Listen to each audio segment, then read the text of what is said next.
असतो मा सद्गमय तमसो मा ज्योतिर्गमय मृत्योर्मा अमृतं गमय. ओम शांति शांति शांति. शांति मंत्रम बृहदारण्यक उपनिषद भगवद गीता ध्यान श्लोकम. ओम प्रपन्न पारिजाताय स्तोत्रवेत्रैकपानये ज्ञानमुद्राय कृष्णाय गीतामृतदुहे नमः. सर्वोपनिषतो गावो दोक्ता गोपालनन्दनः पार्थो वत्स सुधीर्भोक्ता दोक्तं गीतामृतं महत्. वसुदेवसुतं देवं कंसचाणूरमर्दनं देवकी परमानन्दं कृष्णं वन्दे जगद्गुरुं. मूकं करोति वाचालं पङ्गुं लङ्घयते गिरिं यत्कृपातमहं वन्दे परमानन्दमाधवम्.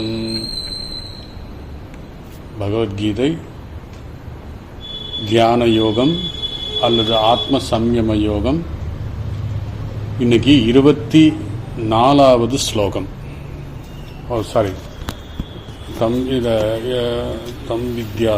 ஆமாம், 24வது. சென்ற வகுப்பில் நம்ம 23வது ஸ்லோகம் முடித்தோம். 23வது ஸ்லோகம். இன்னைக்கு 22வது ஸ்லோகம். சென்ற ஸ்லோகத்தில் எம் லப்வா சாபரம் லாபம் மன்யதே நாதிகம் ததா எஸ்மின் சிதோன துக்கேன குருநாபி விசால்யதே அப்படின்னு சொல்லிட்டு 23, 22 முடித்தோம். இனி 23. இந்த ஸ்லோகத்தில் முதல் வரியில் 7வது லட்சணம், மோட்சத்தை பற்றி 7வது லட்சணத்தை சொல்கிறாரு. நம்ம 20வது ஸ்லோகத்திலிருந்து இந்த மோட்சத்தினுடைய விதவிதமான மோட்சத்தை பற்றி பகவான் சொல்லியிருக்கார். மோட்சங்கிறது ஒன்று தான், ஆனால் அது விதவிதமான மக்களுக்கு தேவையான வகையில் பகவான் 7 வகையாக சொல்கிறாரு. இப்படியெல்லாம் இருந்தால் அது மோட்சம் அப்படிங்கிறத சொல்கிறாரு. இங்கே 7வது லட்சணம் சொல்கிறார். இந்த லட்சணம் துக்க சையோக வியோகம் அப்படிங்கிற ஒரு வார்த்தை வருது இதில். அதாவது துக்கத்தில், துன்பத்தின் சேர்க்கையிலிருந்து விடுபடுவது, விலகுவது. இது ரொம்ப பிரயோஜனமான ஒரு விஷயம். ஏன்னா சம்சாரத்தில் நமக்கு எப்போவுமே துக்கம், கொஞ்சம் சுகம் வரும், அப்புறம் துக்கம், இப்படி தான் மாறி மாறி விட்டுருக்கோம். சுகத்தை விட துக்கம்தான் அதிகமாக இருக்கும். ஸோ நமக்கு இந்த யோக சையோக வியோகம்ங்கிறது ரொம்ப ப்ராக்டிக்கலாக யூஸ்ஃபுல்லாக இருக்கும். அப்படிங்கிறதுக்காக பகவான் இந்த ஸ்லோகத்தை ரொம்ப அழுத்தமாக சொல்கிறார். என்னன்னா, நிச்சயமாக இதெல்லாம் பயிற்சி செய்யணும் அப்படிங்கிறது பகவானே சொல்கிறார். ஸோ என்னன்னு பார்ப்போம். இந்த சையோகம் என்றால் சேர்தல், வியோகம் என்றால் விலகுதல், நீங்குதல். இதுதான் மோட்சம், இதுவே மோட்சம் என்கிறார். ஏன்னா நமக்கு வருகின்ற துன்பத்திலிருந்து விலகுவது மோட்சம். விலகுவது அப்படின்னா நமக்கு துன்பம் வராமல் இருக்கும். இந்த வாழ்க்கை சம்சாரத்தில் நிச்சயமாக துன்பம் வந்துக்கிட்டு இருக்கும். ஸோ அதுலேருந்து நம்ம எப்படி ப்ராக்டிக்கலாக அது யோகத்தின்படி எப்படி அதுலேருந்து மீண்டு வர்றது அப்படிங்கிறது தான் இந்த இது. ஆகவே வேதாந்தம், நம்முடைய உபனிஷத், கீதை இதெல்லாம் எதுக்கு சொல்கிறதுன்னா துக்க சையோக வியோகத்துக்காக.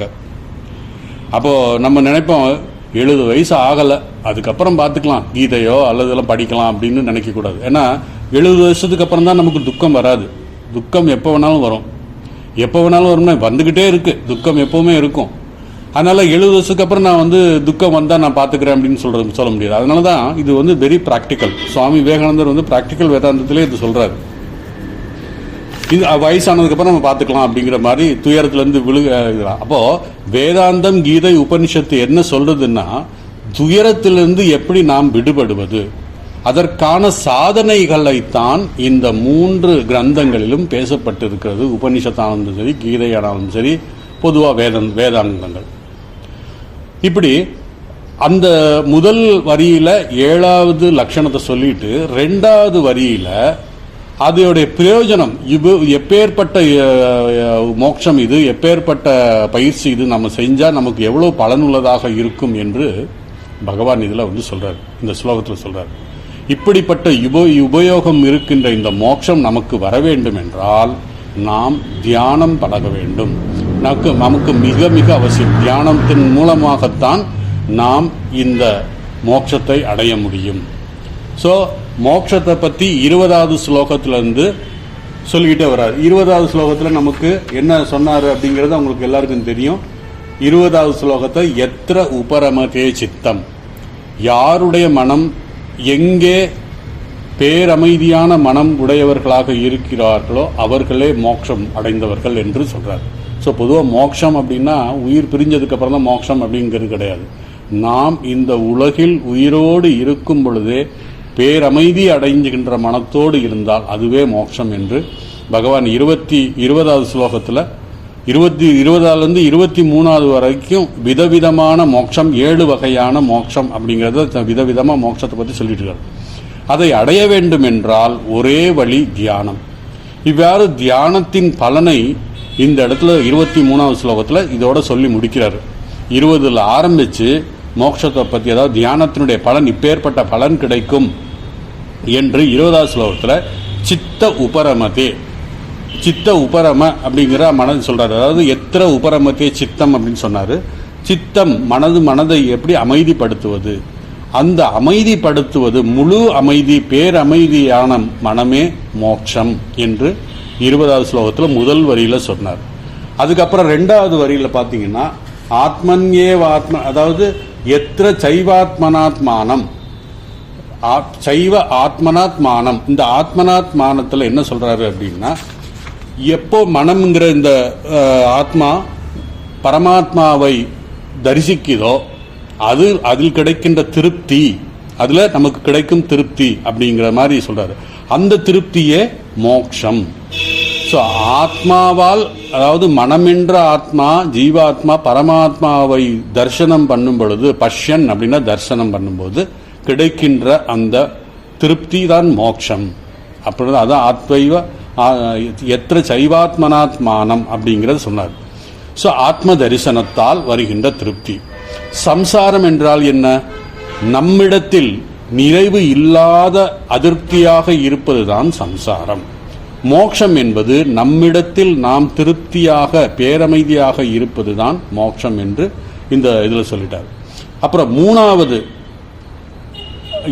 ஸ்லோகத்தில் 2 இதை சொல்லிட்டாரு, 2 மோட்சத்தை பற்றி சொல்லிட்டாரு. 21வது ஸ்லோகத்தில் இதுலேயும் 2 சொல்றாரு, 2 வகையான மோட்சத்தை சொல்றாரு. ஸோ பகவான் சுகம் அத்தியந்திகம்ங்கிற ஆரம்பிச்சார். இந்த இதில் சுகம் அத்தியந்திகம் புத்தி கிராக்கியம் அதீந்திரியம் அப்படின்னு இந்த 21வது ஸ்லோகத்தில் இருக்கார். ஸோ இந்த மோட்சம் பொதுவாக நம்முடைய இந்திரியங்கள் பொருள்களுடன் சேரும்போது வருகின்ற சுகம் அல்ல. அந்த பொருள்களிலிருந்து இந்திரியங்கள் தொடர்பு கொள்ளும் போது வருகின்ற சுகம், அதோடைய 3 டிஃபெக்ட் நான் ஏற்கனவே சொல்லியிருக்கேன். குறைந்த நேரத்தில் தான் அந்த சுகம் கிடைக்கும். கொஞ்ச நேரம் தான், ஒரு ஃப்ராக்ஷன் ஆஃப் செகண்ட் அந்த சுகம் கிடைக்கும். அதனால நமக்கு பந்தப்பட வேண்டிய ஒரு நிலை நமக்கு வரும், பந்தப்படுத்தும் அந்த சுகம். 3வது, நமக்கு ஒரு சம்ஸ்காரம் கிரியேட் ஆகிடும் அது. ஸோ அதில் இந்த 3 டிஃபெக்ட், அது இந்திரியங்கள் பொருள்களின் தொடர்பினால் நமக்கு கிடைக்கிறது. ஆனால் இங்கே சொன்ன சுகம் புத்தியில் கிடைக்கின்ற சுகம். அது இந்திரியத்தினுடைய தொடர்பு தேவையில்லை அந்த இடத்துல. ஸோ இந்த புத்தி அகம் பிரம்மாஸ்மி, நான் அந்த ஆத்மா, ஏன்னா இது நிதித்தியாசன தியானத்தை பற்றி சொல்லிட்டு இருக்காரு.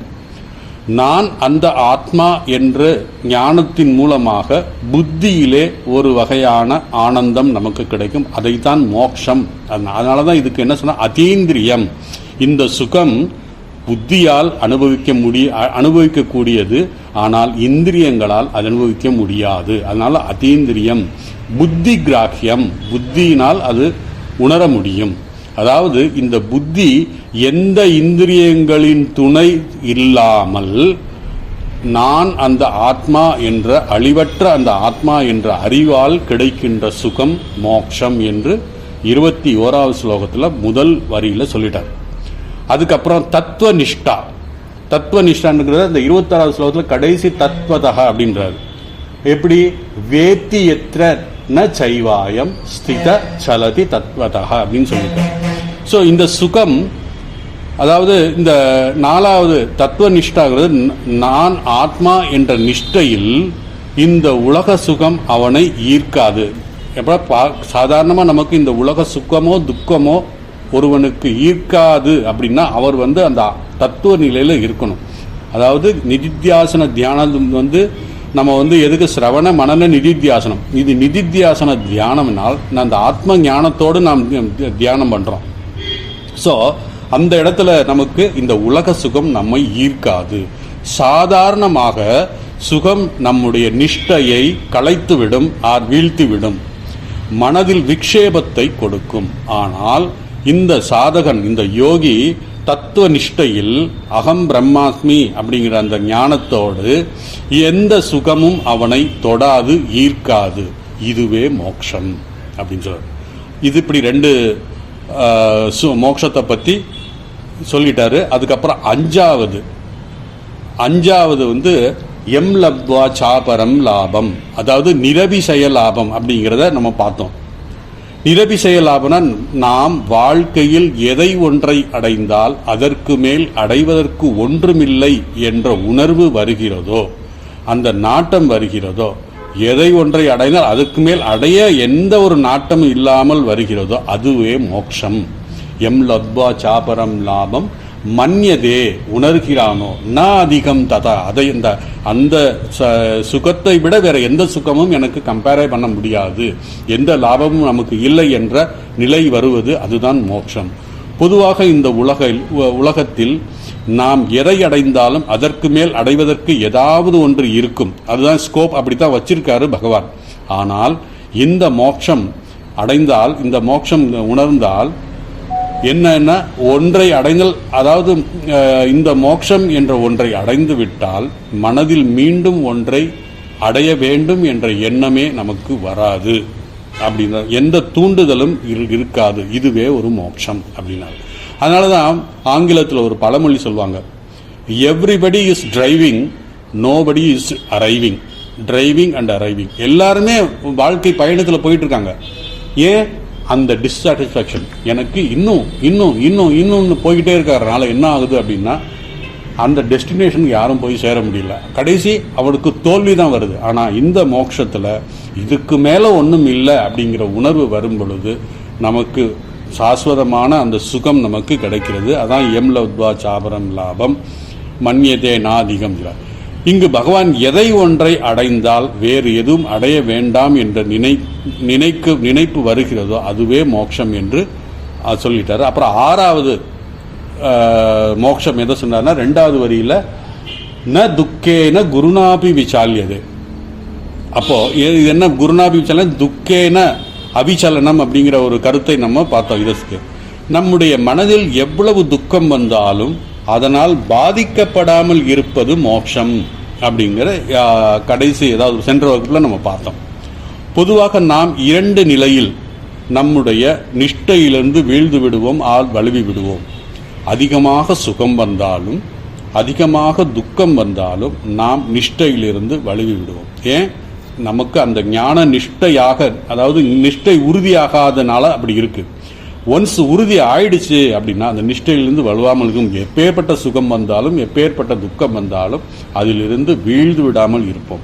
இங்கு இந்த மோட்சம் அந்த சுகத்திலும் துக்கத்திலும் நம்மை இழக்காமல் இருப்பதுதான் மோட்சம் அப்படின்னு சொல்லி, எவ்வளவு பெரிய துக்கம் வந்தாலும் நம்மால் அதை தாங்கி கொண்டு இருக்க முடியும் அப்படின்னு சொல்றார். ஸோ கடைசி இப்போ இந்த ஸ்லோகத்தில் 23வது ஸ்லோகத்தில் முதல் வரியில துக்க சையோக வியோகம் அப்படின்னு சொன்னார். அதுதான் கடைசி மோட்சம். 7 வகையான மோட்சத்தில் கடைசி நம்முடைய துயரத்தில் இருந்து நாம் விலகிக் கொள்வது. அதாவது துயரம் எல்லாருக்கும் வரும். ஸோ துயரம் வரும், அதுக்கப்புறம் அதுலேருந்து அப்படியே விலகி போகிறதுனா அந்த யோக சக்தியினால தான் அது மாதிரி பண்ண முடியும். இந்த யோகத்தை பயிற்சி பண்ணால் நமக்கு அதுலேருந்து விலக முடியும். அதுக்கு ஒரு பெரிய உதாரணம் என்னென்னா அன்னை சாரதை. ஏன் பகவான் ராமகிருஷ்ணர், ஞானிகளுடைய வாழ்க்கையில் பார்த்தீங்கன்னா எல்லாமே இருக்கும். பகவான் ராமகிருஷ்ணர் தன்னுடைய அண்ணன் மகன் அக்ஷய் வந்து ராம்குமாருடைய மகன். அவனை வந்து தோல்ல போட்டு வளர்த்தது பகவான் ராமகிருஷ்ணர் தான், தட்சிணேஸ்வரத்தில் இதில் கமார்பூரில் இருக்கும்போது. ஸோ அப்படி வளர்ந்த அந்த பையன் கடைசி அவன் வந்து தட்சிணேஸ்வரத்துக்கு அவனும் வர்றான். ஆனால் ஏதோ ஒரு நோயால் அவன் இறந்து விடுகிறான். அப்போது பகவான் ராமகிருஷ்ணன் எப்படி இருக்கும் அவருக்கு? ஆனால் அவருக்கு அந்த துக்க சையோக வியோகம் வந்து அந்த துக்கத்திலிருந்து சேர்ந்து அதுக்கப்புறம் அதிலிருந்து விலகிட்டு அவர் சிரிக்கிறார். அப்புறம் அதாவது அவனுடைய ஆத்மா போய் சேர்ந்து விட்டது அப்படிங்கிறது சொல்றாரு. அதாவது இந்த உடலை அவர் இது பண்ணலை, உடலிலிருந்து அவர் விலகி அந்த ஆத்மா போய் சேர்ந்துட்டு அவர் சிரிக்கிறார் அந்த இடத்துல. அதே மாதிரி தான் அன்னை சாரதையை சந்திக்கிறதுக்கு உத்போதனில் ஒரு அம்மா வர்றாங்க. அந்த அம்மாவுடைய ஒரே மகன், இளம் 23 வயசு மகன் ஒரு விபத்தில் இறந்து போய்ட்றாரு. அந்த அம்மா ஹோலி மதரை சாரதா தேவியை பார்க்கறதுக்கு அங்கே வந்த உடனே அழுக ஆரம்பிச்சிடாங்க. இந்த அம்மா அழுகிறத பார்த்து அந்த சாரதா தேவியும் அழுக ஆரம்பிச்சிடாங்க. ஒன்று அழுகிற. அதுக்கப்புறம் கொஞ்ச நேரத்தில் அது எல்லாமே முடிஞ்சிச்சு. அதுக்கப்புறம் அவங்களுக்கு ஆறுதல் சொல்லி அந்த அம்மா அனுப்பி சாரதா அம்மா ஆரத்துக்கு ரெடி ஆகிட்டாங்க. ஸோ துக்க சையோக வியோகம், அந்த துக்கத்திலேருந்து உடனே டேர்ன் ஆகிட்டாங்க. வந்தவங்களும் நல்ல ஆறுதல் அடைஞ்சு போனாங்க. அதாவது இந்த துக்கத்திலிருந்து ஆறுதல் அடைஞ்சு போனாங்க. ஸோ அதுக்கு தான் துக்க சையோகம். பொதுவாக இந்த துக்க சையோக வியோகம் வந்து ரொம்ப ப்ராக்டிக்கலானது. பகவான் கீதையில் 3 அதாவது இந்த யோகத்தை பற்றி 3 இடத்துல விளக்கம் கொடுக்குறாரு. ஏற்கனவே 2வது அத்தியாயத்தில் அது என்னன்னு நான் சொல்கிறேன். நான் இந்த இடத்துல துக்க சையோக வியோகம் என்று 3வது இது சொல்றாரு. துக்க சையோகம் அப்படின்ற சமஸ்கிருதத்தில் சையோகம் அப்படின்னா சேருதல் என்று பொருள். இங்கு பகவான் வந்து என்ன சொல்றாருன்னா, யோகத்தினுடைய லட்சணத்தை வியோகம் என்று சொல்கிறார். துக்க சையோக வியோகம், வியோகம்ங்கிற சொல்றாரு. பொதுவாக யோகம் என்பது சேருதல்.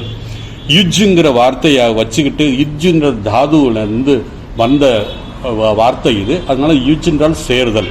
ஆனால் பகவான் இந்த இடத்துல வியோகமாக பிரயோகம் சொல்றாரு. அதாவது அதோட எதிர்ப்பதமா பிரயோகம் பண்றாரு. அதனால சங்கரர் என்ன சொல்றாருன்னா, பகவான் இங்க யோகத்தை பற்றி விருத்த லட்சணமா சொல்றாரு, எதிர்மறையாக சொல்கிறார் என்றார். எதிர்மறையாக சொல்கிறார்னா, பொதுவா ஆத்மாவை பற்றி விளக்கம் கொடுக்கணும்னா 4 வகையான லாங்குவேஜ் யூஸ் பண்ணுவாங்க. Positive language, negative language, poetical language, paradoxical language. So இப்படி தான் நம்ம வந்து ஆத்மாவை பற்றி விளக்கணும். வந்து பாசிட்டிவ் லாங்குவேஜ்னா பாசிட்டிவ் லாங்குவேஜை எப்படி ஆத்மாவை சொல்றதுன்னா சத் சித் ஆனந்தம் அப்படின்னு சொல்றது. நெகட்டிவ் லாங்குவேஜ் எப்படி சொல்றதா, இந்த உடம்பல்ல, இந்த மனம் அல்ல, இந்த இந்திரியம் அல்ல, இந்த உலகம் அல்ல, இப்படி ஒன்றா நெகட்டிவா நேத்தி அப்படிங்கிறது. அப்புறம் பொய்டிக்கல் லாங்குவேஜை எப்படி சொல்றது அப்படின்னா அகம் பிரம்மாஸ்மி அப்படின்னு சொல்றது. கடைசி வந்து பாரடாக்சிக்கல் என்னன்னா, இதுவும் அல்ல அதுவும் அல்ல. அதாவது ஆத்மா இங்கேயும் இருக்கிறார் எங்கும் இருக்கிறார் அப்படிங்க சொல்லும்போது என்ன சொல்றது, என்னது பாரடாக்ஸ், இங்கே இருந்தா வேற எங்கேயும் இருக்கக்கூடாது. அப்போ இங்க என்ன சொல்றா பாரடாக்சிக்கல் சொல்றாரு, இங்க இருக்கு ஆனா எல்லா இடத்துலையும் இருக்கு அப்படிங்கிற ஒரு பாஷையில சொல்லும்போது அதை பாரடாக்சிக்கல். ஸோ இப்படித்தான் நம்ம சொல்லுவோம். ஸோ பகவான் அங்கே சொல்றது விருத்த லட்சணத்தில் சொல்றாரு. பொதுவாக நம்ம ஒரு உதாரணம் கூட சொல்லுவோம். யாராவது ஒரு முட்டாள்தனமாக ஏதாவது ஒரு வேலை செஞ்சிட்டாங்கன்னா அவனை என்ன சொல்லுவா, புத்திசாலித்தனமாக அவன் வேலை செஞ்சிருக்கான் அப்படிங்க சொல்கிறான். இல்லைன்னா இதில் நார்த் இந்தியாவில் பிரகஸ்பதி அப்படின்றவாங்க அவனை. பிரகஸ்பதினா முட்டாள்னு அர்த்தம். ஆக்சுவலாக பிரகஸ்பதிங்கிற வார்த்தை நல்ல வார்த்தை இது. அது ரொம்ப அதிபுத்திசாலிங்கிற மாதிரி ஒரு இது இருக்குது. அதனால் ஒரு முட்டாள்தனமான வேலை செய்தால் அவனை வந்து பிரகஸ்பதி என்னலாம். எல்லா வகையான உபாதிகளை விலக்கி, அதாவது இந்த வியோகம் அப்படிங்கிற வார்த்தையை பகவான் யூஸ் பண்ணது எதுக்குன்னா, நான் இந்த உடல் அல்ல, நான் இந்த மடல் அல்ல. ஸோ இப்படி ஒவ்வொரு உபாதிகளெல்லாம் விலக்கி கடைசியில் இருப்பது என்ன, அதுதான் ஆத்மா அப்படிங்கிற விளக்கம் கொடுக்கறதுக்காக, இந்த பிரித்தல் அப்படிங்கிற இதுக்காகத்தான் இந்த இடத்துல வந்து வியோகம் அப்படின்னு யூஸ் பண்ணியிருக்காரு பகவான் அப்படின்னு சொல்லி சொல்றாங்க. நம்முடைய துக்கத்திலிருந்து ஆத்மாவை பிரித்தல், அதுதான் யோகம், மோக்ஷம் என்று கடைசி லட்சணமாக பகவான் இங்கு சொல்கிறார். இப்போ ஸ்லோகத்தை பார்த்தோம்னா, தம் வித்யாத் துக்க சையோக வியோகம். தம் வித்யாத் அப்படின்னா இந்த மோட்சத்தை அறிந்து கொள். எப்படி அறிந்து கொள்வது? துக்கம், துக்கம் என்றால் மனதில் வரும் துயரம், துன்பம். சையோகம், துயரத்தோடு சேருதல். துயரத்தோடு சேருதல் என்றால் அக்செப்டன்ஸ், ஏற்றுக்கொள்ளுதல். அது மோட்சம் அப்படின்னு சொல்ல. அதாவது துக்க சையோகம் சொல்லிட்டு அது வியோகம். வியோகம் என்றால் மனதில் வருகின்ற துயரத்திலிருந்து விலகுதல், விலகி இருப்பது தான் யோகம், மோட்சம் என்று சொல்றார். மேலும் பகவான் இந்த யோகத்திற்கு, மோட்சத்திற்கு யோக சங்கீதம் அப்படிங்கிற ஒரு பேர் ஒன்று வைக்கிறார். யோக சங்கீதம். பகவான் இந்த யோகத்தை விளக்குகிறார். நான் சொன்ன இப்போ 20வது ஸ்லோகத்திலிருந்து 23வது வரைக்கும் விதவிதமான மோட்சத்தை பற்றி சொன்னார். பொதுவாக துக்க சஞ்யோகம் அப்படிங்கிறது அப்படி இந்த ஸ்லோகத்தில் துக்க சையோக வியோகம் தான் மோட்சம் என்று சொன்னார். அதே போல் இதுவரை சொன்ன எல்லா லட்சணத்தையும் சேர்த்து, மொத்த 7 லட்சணத்தையும் சேர்த்து பகவான் இந்த இடத்துல இந்த யோகத்துக்கு யோக சங்கீதம் என்ற ஒரு பெயரை வைக்கிறார். இதுதான் மோட்சம் என்கிறார். மோட்சம் என்றால் இந்த உடலில் உயிர் பிரிந்து செல்வதுதான் மோட்சம் அல்ல. நாம் உயிருடன் இருக்கும் போதே மன நிறைவுடன், முழு திருப்தியுடன் இருப்பதுதான் மோட்சம் என்று சொல்லி, அப்புறம் 2வது லைனில் பார்த்தீங்கன்னா ச நிச்சயேன, அதாவது இதோடைய உபயோகம் என்ன?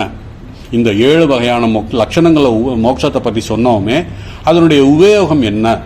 அது எப்படி நமக்கு கிடைக்கும்?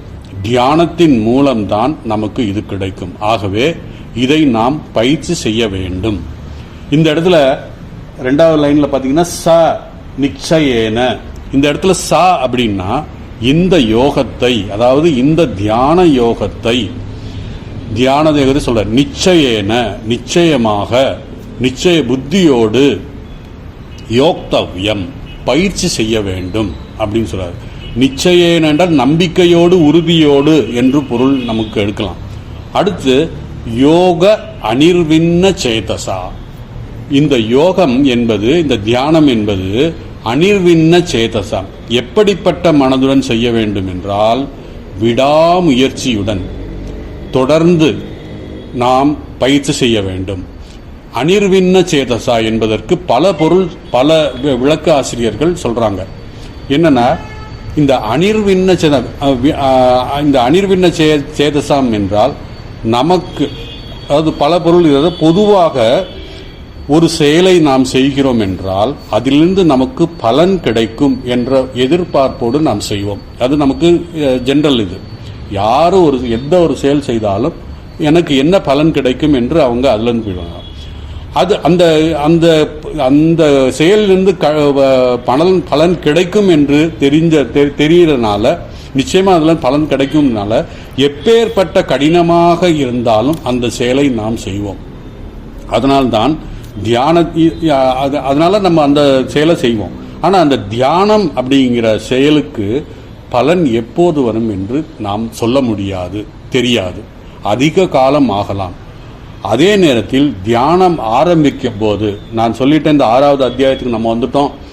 தியானம் செய்யும் போது நமக்கு முதலாவதாக உட்காரும் போது என்னாகும்? போன 2 வகுப்புக்கு முன்னாடி கூட சொன்னோம், ஜபமாலை எடுத்த உடனேயே மனசுல என்னென்னமோ எண்ணங்கள் வரும். அதே மாதிரி இந்த இடத்துல தியானம் தொடங்கும் பொழுது அதிகமாக மனக்கொந்தளிப்பு இருக்கும். இதுக்கு முன்னாடி இருக்காத கொந்தளிப்பு இருக்கும் நமக்கு இப்போ. ஏனென்றால் இந்த மனதை முறைப்படுத்த ஆரம்பித்தால் அது கொந்தளிக்க செய்யும். இது மனதினுடைய இயற்கை. அதை பற்றி நம்ம அடுத்து 27வது ஸ்லோகத்தில் பார்ப்போம். அதனால மனதில் இது நமக்கு இதில் இந்த ஒன்று மனக்கொந்தளிப்பு வருது, உட்கார முடியல. 2வது பல என்னென்னமோ எண்ணங்கள்லாம் வருது அப்படிங்கிறலாம். அதனால நமக்கு சோர்வடையாமல் இருக்கணும். ஏன்னா நிச்சயமாக பலன் கிடைக்கும் நமக்கு, அதில் நிச்சயமாக உறுதி. எந்த கர்மம் செய்தாலும், எந்த செயல் செய்தாலும் பலன் நமக்கு உறுதியாக கிடைக்கும். ஆனால் நாம் அதனால் சோர்வு அடையக்கூடாது. இந்த மனதில் நமக்கு பலன் கிடைக்கவில்லையே என்ற சோர்வு அடையக்கூடாது. அதனால தான் அனிர்விண்ண சேதசாம், விண்ண சேதசாம்னா அப்படி நமக்கு சோர்வு, அந்த சோர்வு அதை விட்டுருவோம். அனிர்விண்ண சேதசாம்னா சோர்வு வந்தாலும் அதை விடக்கூடாது. சோர்வு ஏற்பட்டாலும், மனம் அடங்கவில்லையே என்று வருத்தம் ஏற்பட்டாலும், சோர்வு வந்தாலும் நாம் அந்த தியானத்தை விடக்கூடாது. இந்த சோர்வு இல்லாமல் தியானத்தில் ஈடுபட்டால் பலன் உடனே நமக்கு, அதாவது பலன் எதிர்பார்க்க முடியாது நமக்கு, ஆனால் கண்டிப்பாக பலன் வரும். அதனால்தான் தொடர்ந்து இந்த தியான பயிற்சியை நாம் செய்து கொண்டே இருக்க வேண்டும். பலன் கண்டிப்பாக வரும் நமக்கு. அதனால் நிர்விண்ண சேதசாம், நிர்விண்ண சேதசம்ங்கிறது டிஜெக்ட் ஆகிடக்கூடாது. டிஜெக்ட் ஆகிடும், மனசு டிஜெக்ட் ஆகிறதுக்கான வாய்ப்பு இருக்குது. அதனால தான் பகவான் இந்த இடத்துல அனிர்விண்ண சேதசாம், சோர்வு அடையாமல் டிஜெக்ஷன் ஆகாமல் இருப்பது, நம்பிக்கை இழக்காமல் எக்காரணத்திலும் முயற்சியை விடாமல் நம்பிக்கையோடு இந்த பயிற்சி செய்தால் நிச்சயமாக நமக்கு பலன் கிடைக்கும். பொதுவாக ஆன்மீக வாழ்க்கையில் எவ்வளவு பலன் அடைந்தோம் என்பது முக்கியம் அல்ல. ஏன்னா நமக்கு இன்னைக்கு மடத்துக்கு போக ஆரம்பிச்சிட்டோம், மந்திர தீட்சை வாங்கிட்டோம் அப்படின்னா, அப்போ சாதனை தொடங்கிட்டோம் அப்படின்னா அந்த சாதனையுடைய பலன் எவ்வளவு கிடைச்சது என்பது முக்கியம் கிடையாது. எந்த அளவுக்கு சாதனை நாம் தொடர்ந்து உறுதியாக எந்தவித சோர்வும் இல்லாமல் செய்கிறோமோ அதுதான் முக்கியம். அதனால பலன் வந்தே ஆக வேண்டும். ஏன்னா இப்படி நம்ம பகவான் மேல நமக்கு பாரத்தை போட்டு இந்த தியானத்தை பயிற்சி செய்தால் பலன் வந்தே ஆகும். அதனாலதான் பகவான் உறுதியா சொல்றாரு, நிச்சயேன ச நிச்சயேன, இந்த தியானத்தை நிச்சயமாக நாம் பயிற்சி செய்ய வேண்டும், பயிற்சி செய்ய வேண்டிய ஒன்று அப்படின்னு சொல்லிட்டு 22வது ஸ்லோகத்தை முடிச்சிட்டார். இந்த 22வது ஸ்லோகத்தில் இன்னொரு சுவாரஸ்யமான விஷயம் என்னன்னா, இந்த ஸ்லோகத்துல மிக அழகாக யோகத்தை பற்றி சொல்றார். நான் இப்போ பேசும்போதே சொல்லிட்டே வந்தபோது சொன்னேன், நமக்கு ஏற்கனவே யோகத்தை பற்றி 2 விளக்கம் பகவான் சொல்லியிருக்காரு. அது எங்க சொன்னார்னா 2வது அத்தியாயத்தில், ஞாபகப்படுத்திக்கிட்டீங்கன்னா கொஞ்சம் தெரியும். 2வது அத்தியாயத்தில் 48வது ஸ்லோகம் 50வது ஸ்லோகம். 48வது ஸ்லோகத்தில் கர்மசு கௌசலம் அப்படிங்கிற ஒரு வார்த்தையை சொன்னார். எல்லாருக்கும் ஞாபகம் இருக்கும்னு நினைக்கிறேன். அது ஞாபகம் இல்லைன்னா நான் ஜஸ்ட் இந்த ஸ்லோகத்தை மாத்திரம் ஞாபகப்படுத்துறேன்.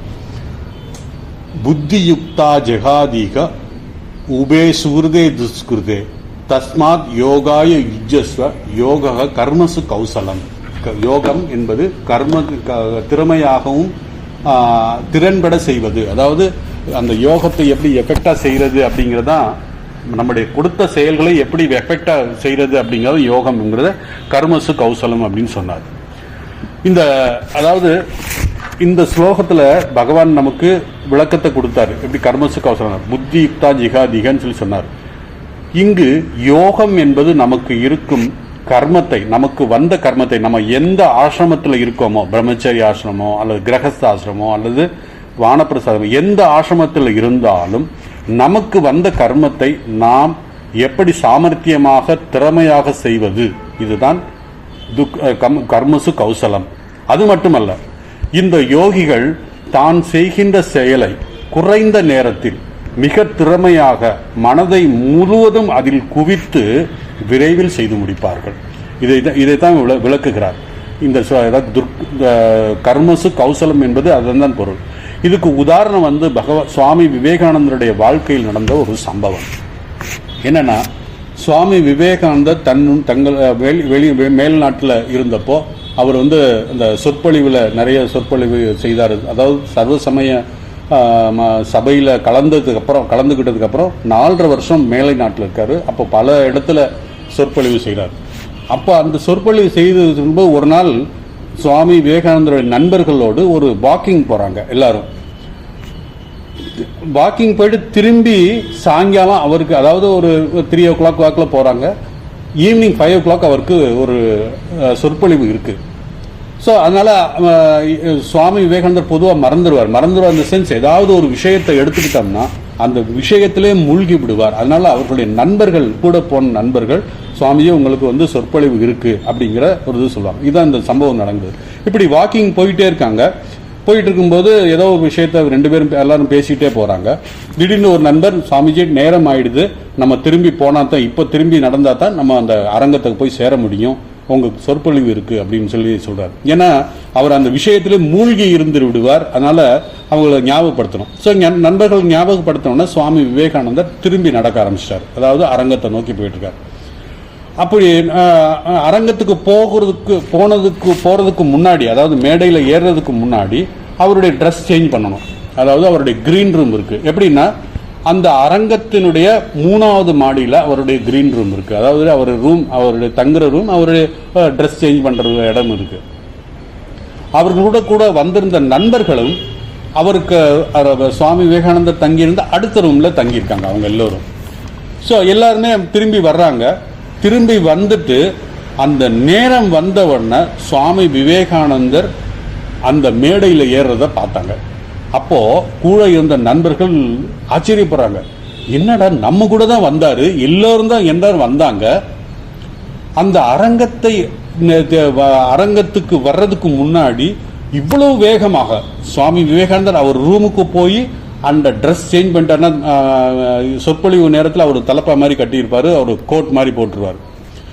அதுக்குள்ள எப்படி இவ்வளவு வேகமா வந்தது? அவருடைய யோகா சக்தியினால இதெல்லாம் பண்ணாரா? நமக்கு முன்னாடியே போய் உடையை மாற்றிக்கொண்டு, ஏன்னா 3வது மாடிக்கு போய் அதை மாத்திட்டு திரும்பி வந்து மேடையில ஏறுறத பார்த்துட்டு இவங்களுக்கு எல்லாருக்கும் அதிர்ச்சியா இருந்துச்சு. எப்படி இவ்வளவு வேகமாக வர முடியும் அப்படிங்கிறத யோசிக்கிறாங்க. எப்படி இவ்வளவு ஏறி அவர் அந்த உடையை மாற்றிக்கொண்டு இவ்வளவு வேகமாக எப்படி வரையும்? அப்போ யோக சக்தியை உபயோகிச்சாரா அப்படின்னு கேட்டதுக்கு பகவான் சுவாமி விவேகானந்தர் அந்த அப்படியெல்லாம் ஒண்ணுமே கிடையாது.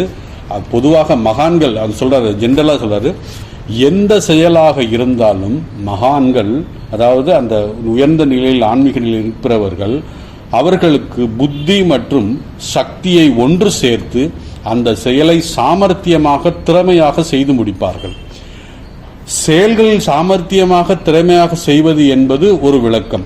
இன்னும் ஒன்று என்னென்றால் ஆழ்ந்த பொருள் இருக்கிறது. அது என்னன்னா கர்மசு கௌசலம் என்பது வேதாந்தத்தின்படி ஒரு புது விளக்கம் கொடுக்கிறார். என்னன்னா இந்த உலகத்தில் ஒவ்வொரு செயலுக்கும் ஒரு பலன் உண்டு. அது நியமை கர்ம சித்தாந்தத்தில் இருக்கு. ஒவ்வொரு செயலுக்கும் ஒரு பலன் உண்டு. உதாரணமாக நான் இந்த ரிமோட்டை ஆன் பண்ணேன்னா ஏசி ஆன் ஆகும். இது திருப்பி ரிமோட்டை ஆஃப் பண்ணேன்னா ஏசி ஆஃப் ஆகும். ஸோ ஆன் பண்ணா ஒரு கர்மம், இதை ஆன் பண்றது ஒரு கர்மம், அதனுடைய பலன் ஏசி ஆன் ஆகுது. ஏசி ஆனா எனக்கு கூலா கிடைக்கும், கூல் ஏர் பிரீஸ் ஏர் வருது, கூல் பிரீஸ் வருது. அதே மாதிரி அது பலன் வருது.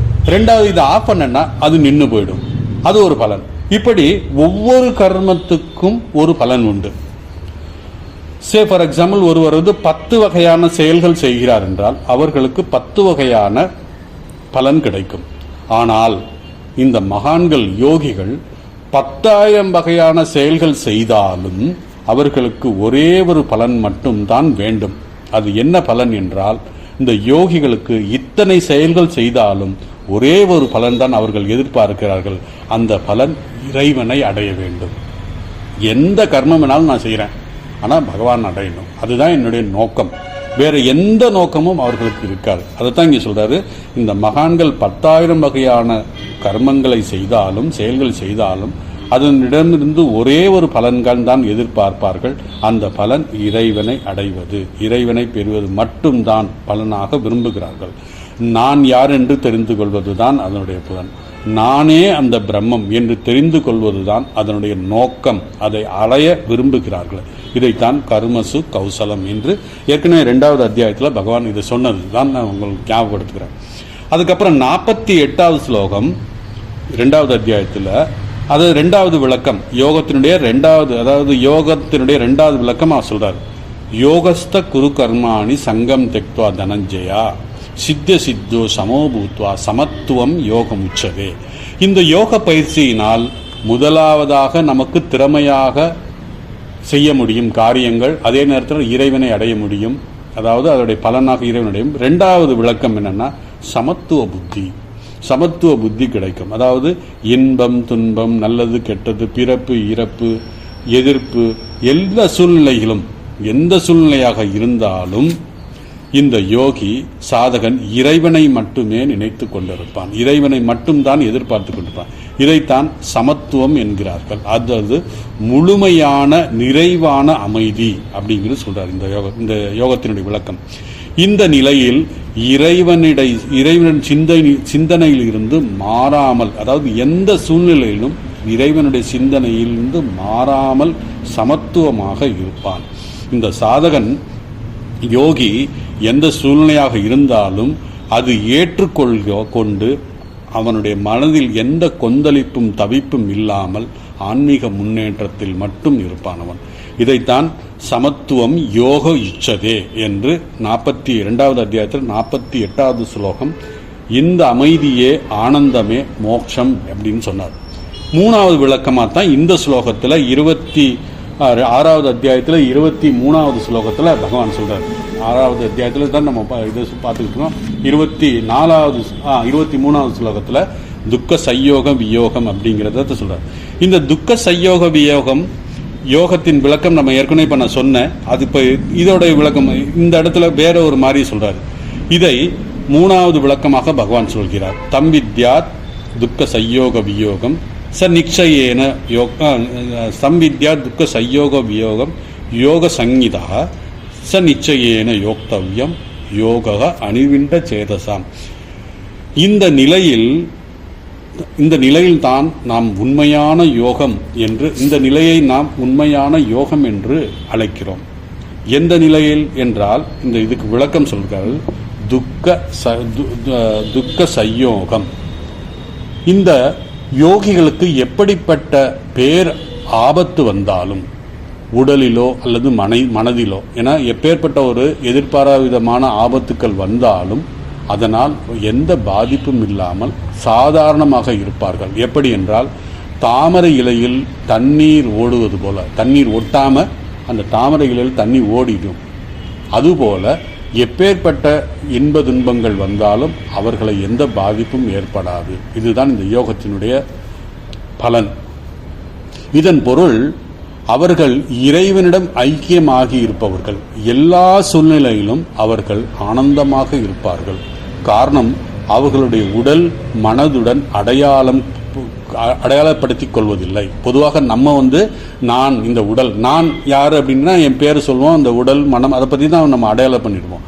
ஆனால் இந்த ஞானிகள் இறைவனிடம் ஐக்கியமாகி இருப்பதால் ஆனந்தமாக அவர்கள் இந்த உடல் மனதோடு அடையாளப்படுத்திக் கொள்ளாமல் இருப்பார்கள். ஆகவேதான் இந்த யோகத்தை நிச்சயமாக பயிற்சி செய்ய வேண்டும் என்று பகவான் சொல்றார்.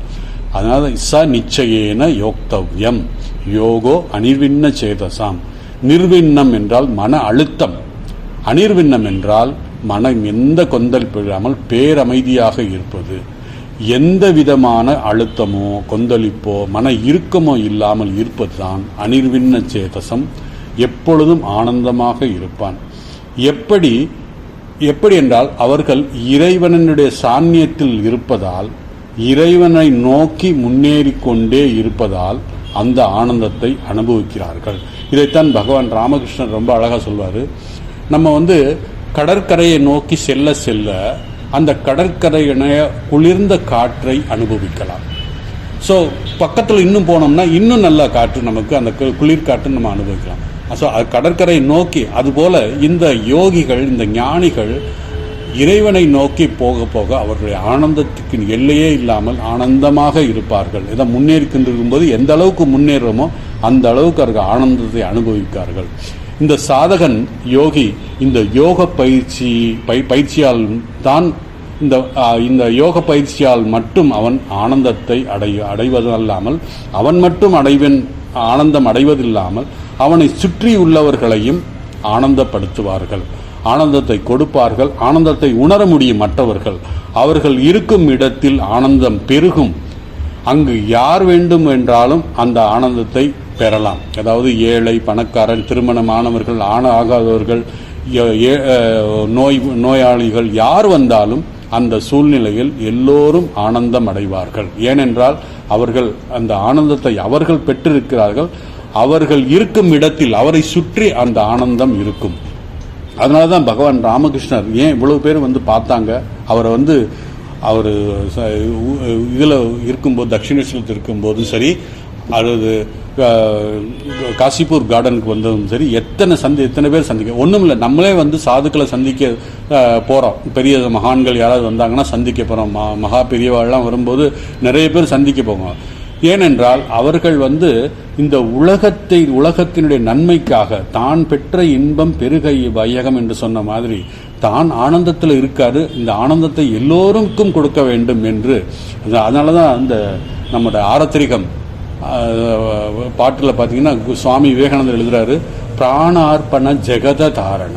பிராணார்ப்பணம்னா தன்னுடைய உயிர் கடைசி மூச்சு இருக்கிற வரைக்கும் அந்த ஆனந்தத்தை எல்லோருக்கும் கொடுப்பார்கள்.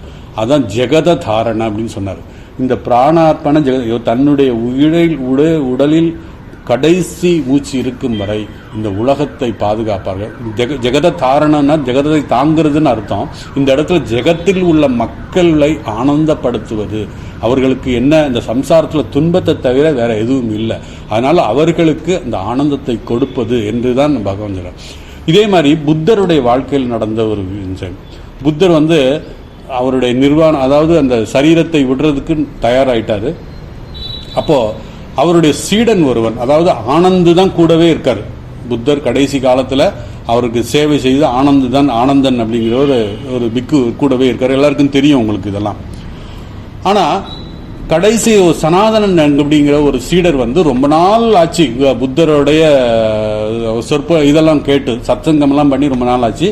அவன் ரொம்ப தூரத்தில் இருக்கான், வேற ஒரு இடத்துல இருக்கான். அவன் புத்தருடைய கடைசிக்கு நேரம் ஆயிடுச்சுன்னு தெரியாது அவனுக்கு. இருந்தாலும் அவரை சந்திக்க ரொம்ப நாள் ஆச்சு, போய் சந்திக்கணும் அப்படின்ட்டு புத்தரை சந்திக்க வந்துட்டாரு. வந்ததுக்கு அப்புறம் இந்த ஆனந்தன் என்ன பண்றாரு, இல்ல அவர் யாரையும் இப்ப சந்திக்கிற மாதிரி இல்ல, அவருடைய நிலைமை ரொம்ப மோசமா இருக்கு, சரீரத்தை விட்டுறதுக்கு தயாராயிட்டாரு அப்படிங்கிறாரு. இவங்க ரெண்டு பேரும் பேசுறத கேட்டுட்டு புத்தர் ஆனந்துக்கு சொல்றாரு, அவனை அனுப்பு, நீ சனாதன அனுப்பு, என்கிட்ட அனுப்பு, அவனுக்கு என்ன சந்தேகமோ அதை நான் நிவர்த்தி செய்ய வேண்டும். கடைசி உயிரை விடுறதுக்கு ஒரு ஃபியூ செகண்டுக்கு முன்னாடி கூட, அதான் பிராணார்ப்பண ஜெகத தாரண அப்படின்னு சொன்னது. ஸோ இந்த மகான்கள் தான் அந்த ஆனந்தத்திலே இருக்கிறார்கள். அப்போ யாருக்கும் எந்த நேரத்திலும் அவர்கள் உதவி, அந்த ஆனந்தத்தை அவர்களுக்கும் வழங்குவதற்காக தயாராக இருக்கிறார்கள். அதைத்தான் சொல்றாரு. இந்த அனிர்விண்ண சேதசாங்கிறதுக்கு எந்தவித இது இல்லாம யோகேன ச நிச்சயேன யோக்தவியம் யோகோ அனிர்விண்ண சேதனம், தான் பெற்ற ஆனந்தத்தை எல்லோருக்கும் கொடுக்க வேண்டும், எந்தவித சோர்வும் இல்லாமல் கொடுக்க வேண்டும் அப்படிங்கிறத இங்க இந்த இடத்துல அந்த புத்தர் அவருடைய கடைசி காலத்துல சொல்றாரு. ஏன்னா இது பிராக்டிக்கல் வேதாந்தம்.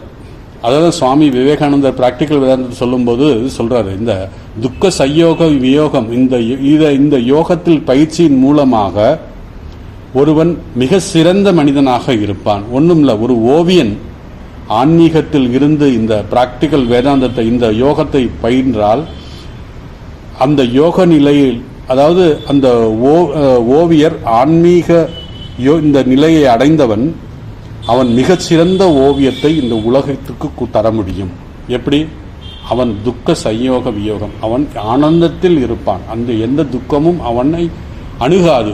அந்த நிலையில் அவன் செய்கின்ற எல்லாமே ஆனந்தத்தை கொடுக்கும். அப்படிங்கிறதுக்காக ஒரு ஓவியன் சிறந்த ஓவியத்தை கொடுக்க முடியும், ஒரு அறிவியல் அறிஞன் சிறந்த கண்டுபிடிப்பை இந்த உலகத்துக்கு கொடுக்க முடியும், ஒரு மாணவன் சிறந்த மாணவனாக இருப்பான். இப்படி அதற்கு இந்த யோகம் பிரயோஜனமாக இருக்கும், உபயோகமாக இருக்கும் என்று பகவான் சொல்கிறார். அதற்காகத்தான் ச நிச்சயேன யோக்தவ்யம், நிச்சயமாக இதை கற்க வேண்டும் என்று சொல்கிறார். இப்போ நமக்கு இந்த யோகம் எல்லாம் சொல்லும் போது ஒரு சந்தேகம் வரும். அப்போ கடவுள் நம்பிக்கை இல்லாதவர்கள் இந்த யோகத்தை செய்ய முடியுமா என்றால் நிச்சயமாக செய்ய முடியும். ஏன்னு கேட்டீங்கன்னா, கடவுள் நம்பிக்கை இல்லை என்று வைத்துக்கொண்டால் அவன் ஆன்மீகத்தில் இருக்க முடியுமா அல்லது அவன் யோகி ஆக முடியுமா அப்படி என்றால் அதற்கும் இதுக்கும் சம்பந்தமே இல்லை. ஏன்னா அதற்கு ஒரு வேதாந்தத்தில் ஒரு மிக தெளிவான ஒரு பதில் சொல்றாரு. ஒன்றும் இல்லை, இறைவன் நம்பிக்கை வேண்டும் என்ற அவசியம் இல்லை என்று சொல்றாரு. ஏன்னா வேதாந்தத்தை பண்ணி பார்த்தீங்கன்னா ஈஸ்வரன் அப்படிங்கிறத பிரம்மாவுடைய ரெப்ரசன்டேட்டிவ்னு சொல்றாரு. அது பழைய விளக்கம் இருக்கு. ஈஸ்வரன்கிறது நம்பிக்கை இல்லைன்னாலும் சரி இருந்தாலும் சரி வேதாந்தத்தின்படி அது நிச்சயமாக இந்த யோகம் எல்லாருக்கும் உகந்தது. கடவுள் நம்பிக்கை இருந்தா தான் யோகம் செய்யணுங்கிற அவசியம் கிடையாது அப்படின்னு சொல்றாரு. ஒரு சின்ன உதாரணம் சொல்றாரு. என்னன்னா, ஒருவன் இறைவன் நம்பிக்கை இல்லை அப்படின்னு வச்சுக்குவான். அவன் ஒரு குறிப்பிட்ட பாதையில் பயணிக்கிறான். ஒரு குறிப்பிட்ட பாதையில் பயணித்து அந்த நகரத்தை அடைய வேண்டும், ஒரு இடத்தை அடைய வேண்டும்ங்கிறதுக்காக அந்த பாதையில் நடந்து போறான். ஆனால் அந்த பாதை வந்து அந்த ஒரு நகரத்தை அடையும் என்ற நம்பிக்கை அவனுக்கு இருந்தாலும் சரி, இல்லைனாலும் சரி, அவன் அந்த பாதையிலே சென்று கொண்டு இருந்தால் நிச்சயமாக அவன் அடைய வேண்டிய இடத்தை அடைந்து விடுவான். அதைத்தான் சொல்றாரு, அந்த இடத்துல நகரம் இருக்குமா இருக்காதாங்கிற நம்பிக்கை இருந்தாலும் சரி, இல்லை என்றாலும் சரி, நீ அந்த பாதையில் நடப்பதால் அந்த இடத்தை அடைவாய். எப்படிப்பட்ட ஒரு குறிப்பிட்ட நேரத்தில் அந்த இடத்தை நிச்சயமாக நீ அடைவாய். அதனால அவனுக்கு நம்பிக்கை இருக்கணுங்கிற அவசியம் இல்லை. நம்பிக்கை இருந்தாலும் சரி, இல்லைன்னு சரி, அவனுக்கு அந்த இடத்தை தான் நடந்து அந்த இடத்தை அடைய வேண்டும் என்ற இடத்தை நீ அடைந்தே தீருவாய். அப்போ நமக்கு இன்னொரு கேள்வி வரும், பிறகு நம்பிக்கை தேவை என்று கேட்க, அதாவது நமக்கு நம்பிக்கை இருக்கே, நம்பிக்கையினுடைய பயன் என்ன அப்படின்னு கேட்டா, நம்பிக்கை என்பது நாம் நமது இலக்கை நோக்கி நகர்கிறோமோ இல்லையோ என்பதை அளவிடுவதற்காக நம்ம அளவிட முடியும். அதாவது நமக்கு நம்பிக்கை இருக்கு அப்படின்னா, நான் இந்த இடத்துக்கு போகணும் அப்படிங்கிற, இந்த இடத்துல ஒரு இடம் இருக்குன்னா நான் 2 மணி நேரத்தில் போய் சேரணும் அப்படிங்கிற ஒரு நம்பிக்கையோட இந்த இடத்துல அந்த ஊர் இருக்கு, நிச்சயமா இந்த பாதையில நான் அந்த போய் சேருவேன் அப்படிங்கிற நம்பிக்கையில அந்த இன்னும் 15 நிமிஷத்துல நான் போய் சேருவேன் அப்படிங்கிற அந்த அளவிடக்கூடிய சக்தி நமக்கு அந்த இதுல கிடைக்கும், நம்பிக்கை இருந்தா, இறைவன் மேல் நம்பிக்கை இருந்தால். அதனால இந்த யோகம் வந்து கடவுள் நம்பிக்கை இருந்தாலும் சரி, இல்லை என்றாலும் 2 பேருக்கும் இது உகந்தது.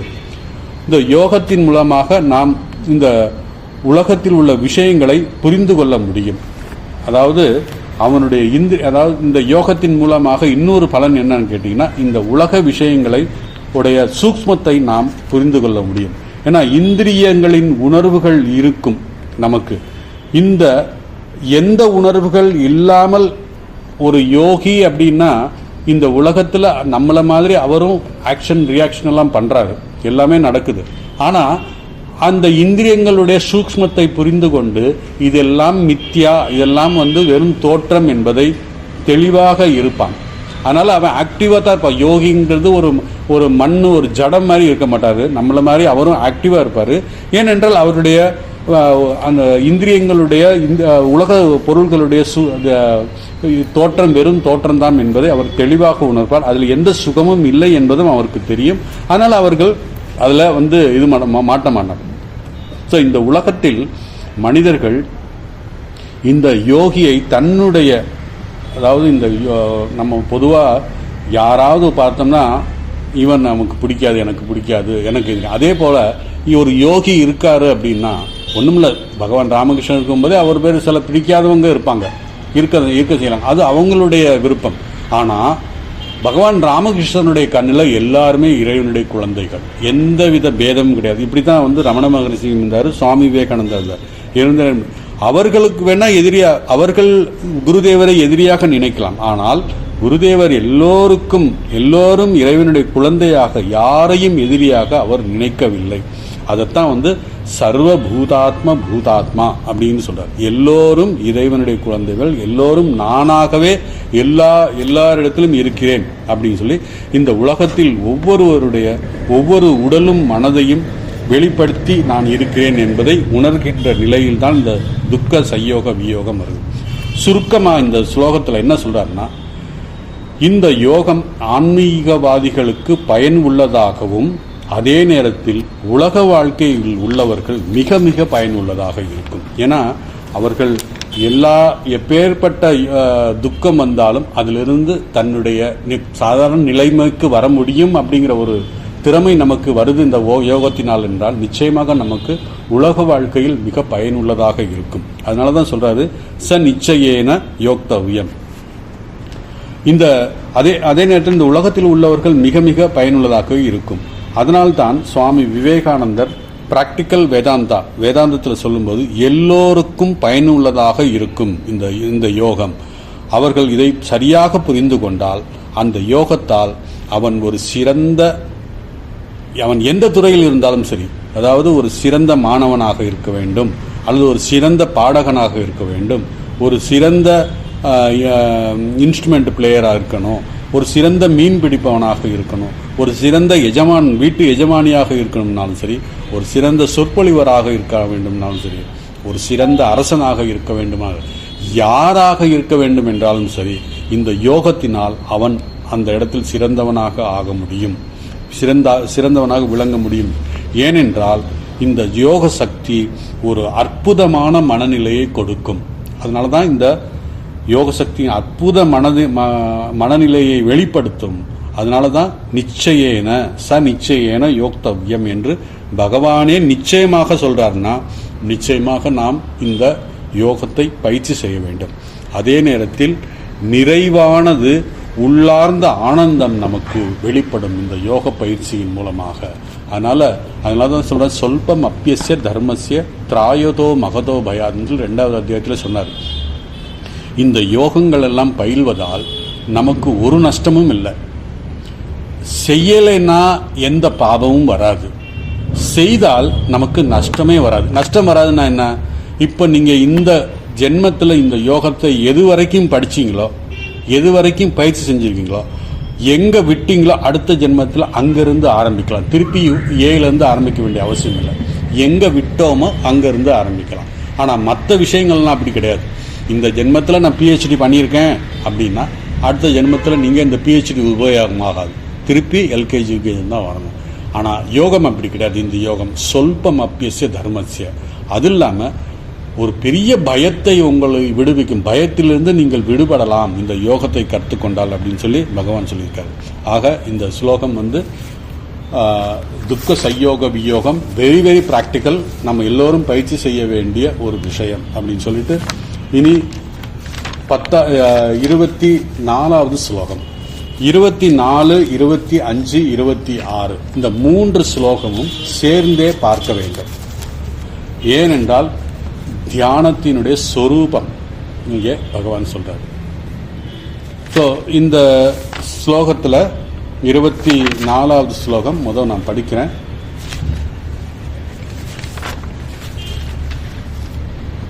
அதாவது ஆன்மீகத்தினுடைய பலன். அதாவது இந்த இடத்துல எப்படின்னா, எப்படி ப்ராக்டிக்கலாக நம்முடைய துயரத்தையும் துன்பத்தையும் எப்படி விளக்குவது அப்படிங்கிறத ப்ராக்டிக்கலாக சொல்கிறாரு. முதல் ஸ்லோகத்தை படிக்கிறேன். சங்கல்பம் பிரபவான் காமான் திக்த்வா சர்வான் அசேஷதா மனசைவேந்திரிய கிராமம் வினியம்ய சமந்ததா.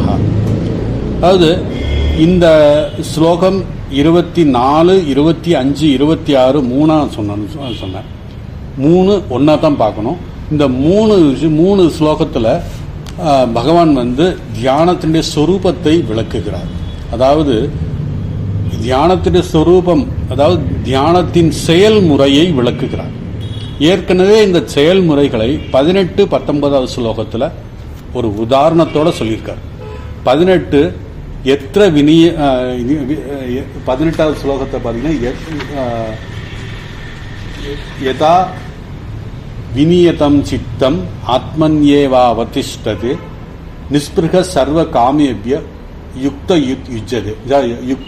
யுஜ்யதே ததா அப்படின்னு சொல்றாரு. அதாவது எத்திர வினியதம் சித்தம், இந்த செயல்முறை, இந்த தியானத்தில் செயல்முறையினால நமக்கு என்னென்ன பலன் கிடைக்கும் என்கிறத 18 சொல்லிட்டு 19வது ஸ்லோகத்தில் ஒரு அழகான உதாரணம் சொன்னார். எல்லாருக்கும் ஞாபகம் இருக்குன்னு நினைக்கிறேன். ஒரு தீபம் காற்றில்லாத இடத்தில் வைத்தால் அதனுடைய சுடர் எப்படி ஆடாமல் அசையாமல் இருக்குமோ அப்படி நம்முடைய மனம் ஆடாமல் அசையாமல் இருப்பதற்கு என்ன செய்ய வேண்டும், அதுதான் ப்ராக்டிக்கலாக சொல்கிறார். 18, 19வது ஸ்லோகத்தில் இந்த இதை சொல்லியாட்டார். அதே மாதிரி இங்கே 24, 25, 26 இந்த செயல்முறை சொரூபம் என்றால் முறைப்படி எப்படி நாம் இந்த தியானத்தை செய்வது அப்படிங்கிறத சொல்கிறார்.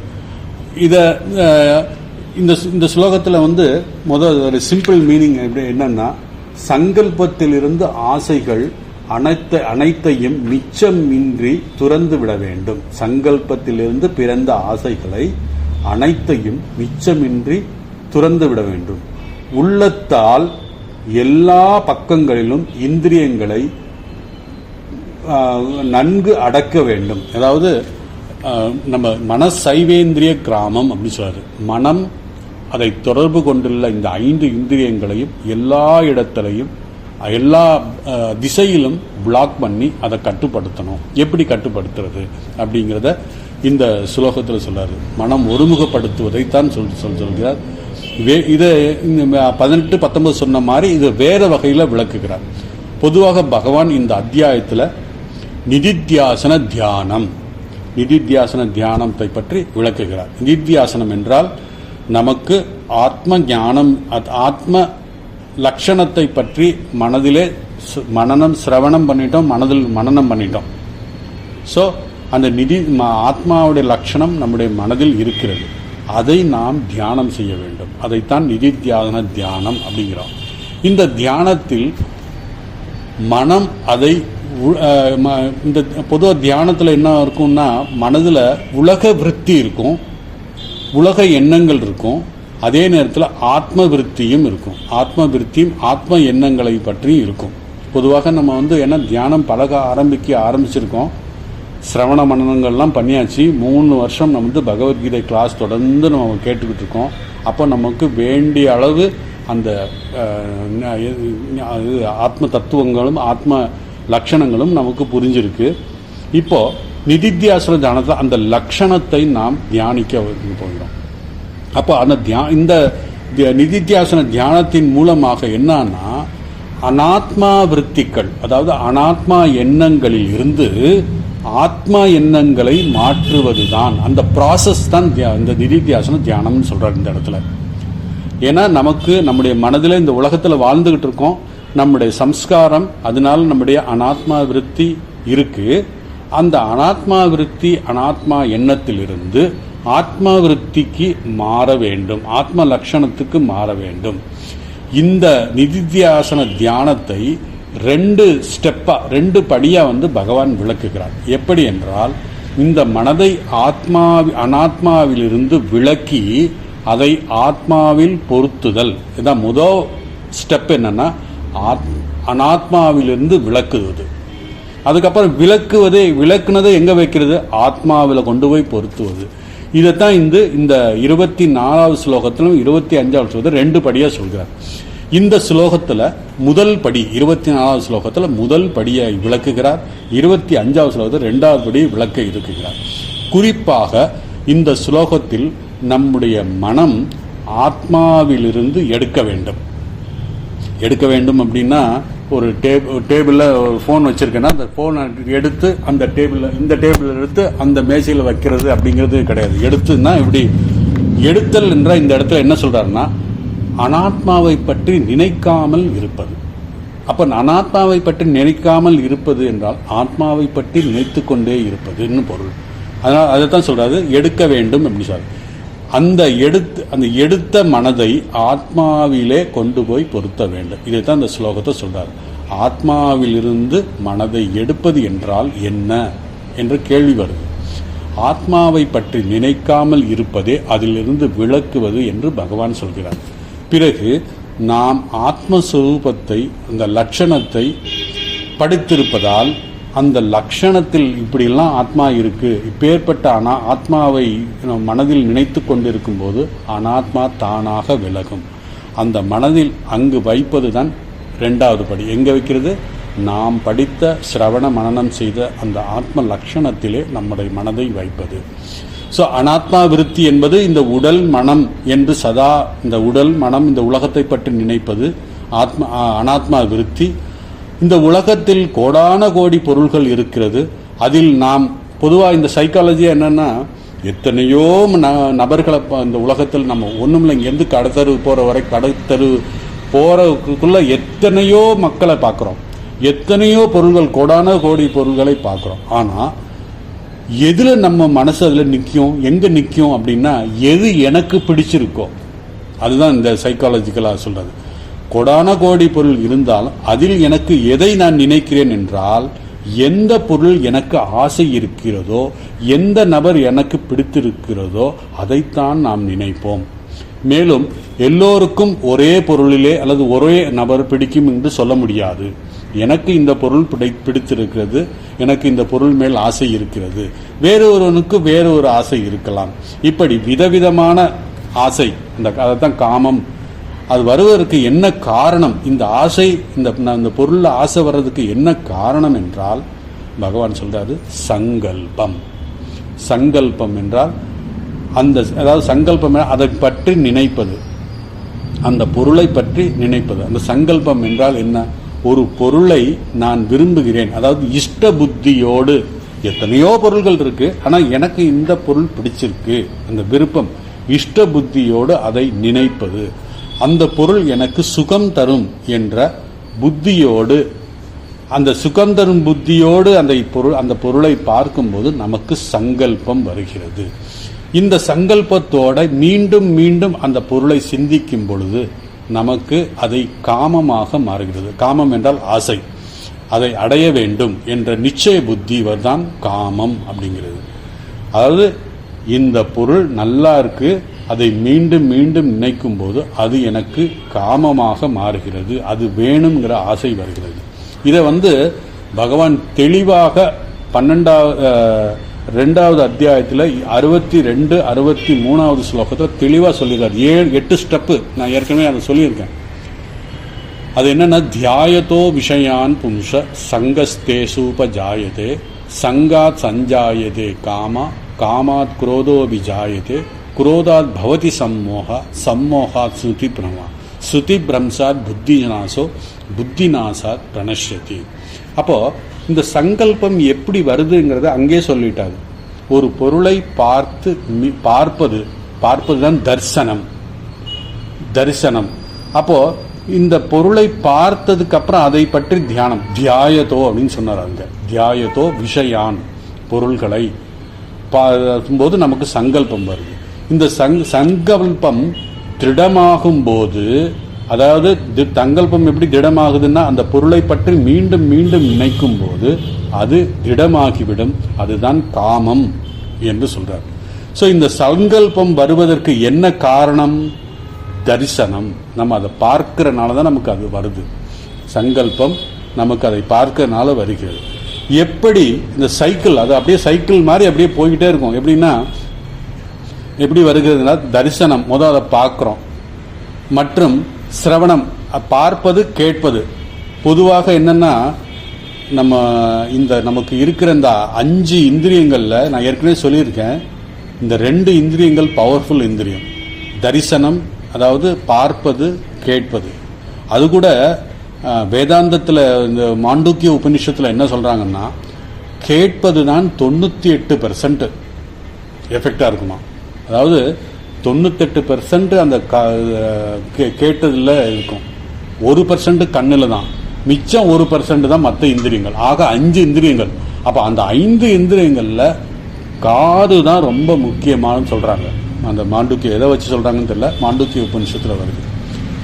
இந்த 98 அந்த அவ்வளவு. ஆனால் சில விஷயங்கள் நம்ம பார்த்து பிடிக்கும், சில விஷயங்கள் பக்கத்து வீட்டு அம்மா சொன்னாங்க, அந்த அம்மா அந்த கடையில் இந்த புடவையெல்லாம் ரொம்ப சீப்பாக கிடக்குது, கலர்ஃபுல்லாக நிறைய டிசைன் வச்சுருக்காங்க அப்படின்னு சொன்ன உடனே, கேட்டல் தான் அந்த அம்மா சொன்னது, கேட்ட உடனே அது அங்கே போகணும், அதை பார்க்கணும், அதை வாங்கணும் அப்படிங்கிற ஒரு எண்ணம் வந்துடும். இப்படி இந்த தரிசனம் மற்றும் சிரவணத்தின் மூலமாக, கேட்பதின் மூலமாக நமக்கு சங்கல்பம் வருகிறது. அதை பார்க்கவில்லை என்றாலும் அதை நண்பனோ பக்கத்து வீட்டுக்காரனோ சொன்னாங்கிறதுக்காக அதிலே நமக்கு சங்கல்பம் வருகிறது. ஆகவே முதலில் தரிசனம், அதுக்கப்புறம் சங்கல்பம், அந்த சங்கல்பத்தின் மூலமாக காமம் என்றால் ஆசை. அப்படி வந்துகிட்டே இருக்கும். நமக்கு எந்த பொருள் வேணும்னாலும் அதை மீண்டும் மீண்டும் நமக்கு அந்த சைக்கிளில் போய்கிட்டே இருக்கும். அதனால் அந்த இதை எண்ணத்தை நம்ம எப்படி குறைப்பது அப்படின்னா, தியானத்தின் மூலமாக குறைக்க வேண்டும். அதுக்கு தான் நம்ம வேதாந்தத்தில் ஒரு அருமையான ஸ்லோகம் ஒன்று இருக்குது. ஏன்னா நம்ம வெளியில் போகாமல் இருக்க முடியாது, போய்த்தாகணும்.